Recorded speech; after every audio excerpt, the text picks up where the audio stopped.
அடுத்ததாக நாம் எடுத்துக்கொண்ட பொருள் உயர்ந்த வாசனை மிகுந்த சாம்பிராணி பொடி.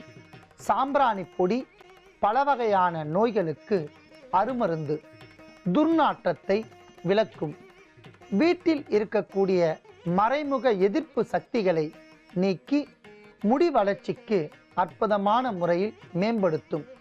தொடர்ந்து எண்ணெய் தடவி வருவதால் முடிகளுக்கு ஒரு பிசுபிசுப்பு தன்மை ஏற்படும்.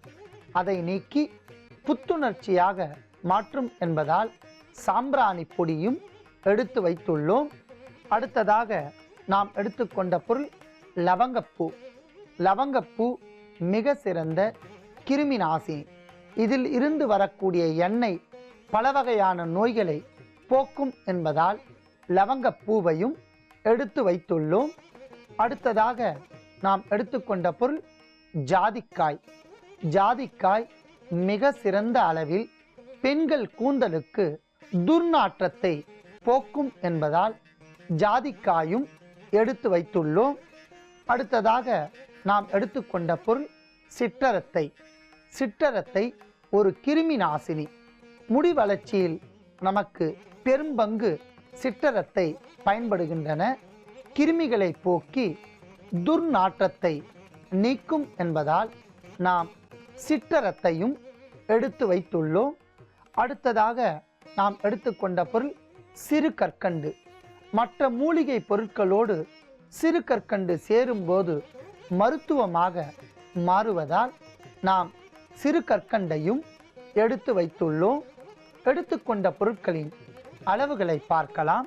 சந்தன சக்கை 30 கிராம், கிச்சிலி கிழங்கு 30 கிராம், வெண்குங்கிலியம் 30 கிராம், உயர்ந்த சாம்பிராணி பொடி 30 கிராம், லவங்கப்பூ 15 கிராம், ஜாதிக்காய் 15 கிராம், சிற்றரத்தை 15 கிராம், சிறு கற்கண்டு 15 கிராம்.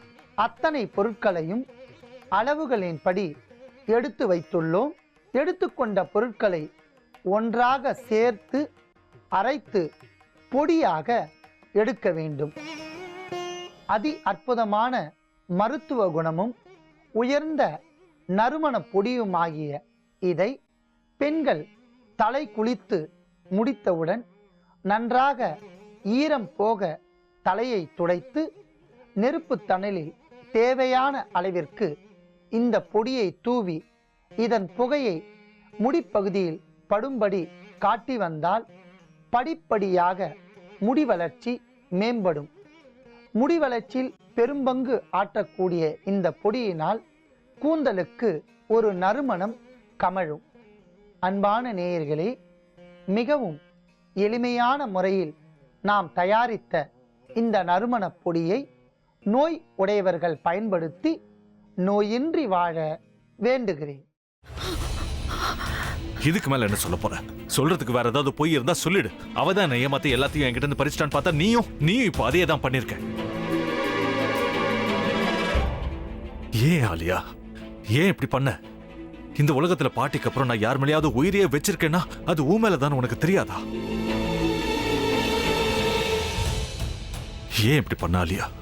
உனக்கு காசு பணம் அவ்வளவு முக்கியமா போயிடுச்சு. அதுக்காக நம்ம உறவை கூட மறந்துடுவியா?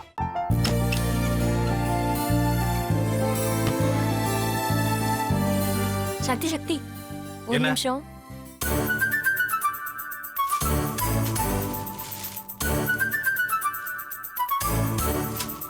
இந்தாங்க. என்ன இது? உங்களுக்கு பிடிச்ச பிராண்ட் செப்பல். இது என்ன, நான் தலையில வச்சுட்டு தூங்கணுமா? சரி, அதை விடுங்க. இங்க பாத்தீங்களா, டைம் பீஸ். இதோட அலாரம்க்கு தான் நீங்க டெய்லி எந்திரிக்கணும். அதெல்லாம் என் மொபைல்ல இருக்கு. முத்து, முத்து,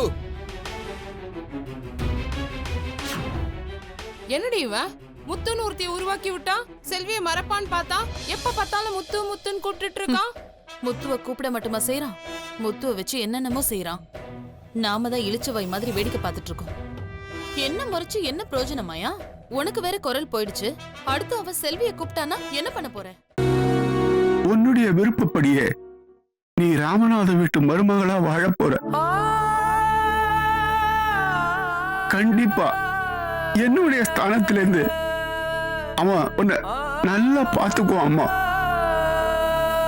டேய், அவரை பத்தி தான் உனக்கு தெரியும்ல. அவர் எந்த முடிவு எடுத்தாலும் அதான் ஃபைனல். நம்ம அப்பா வேணுமா வேணாமாங்கிறத நீயே முடிவு பண்ணிக்கோ.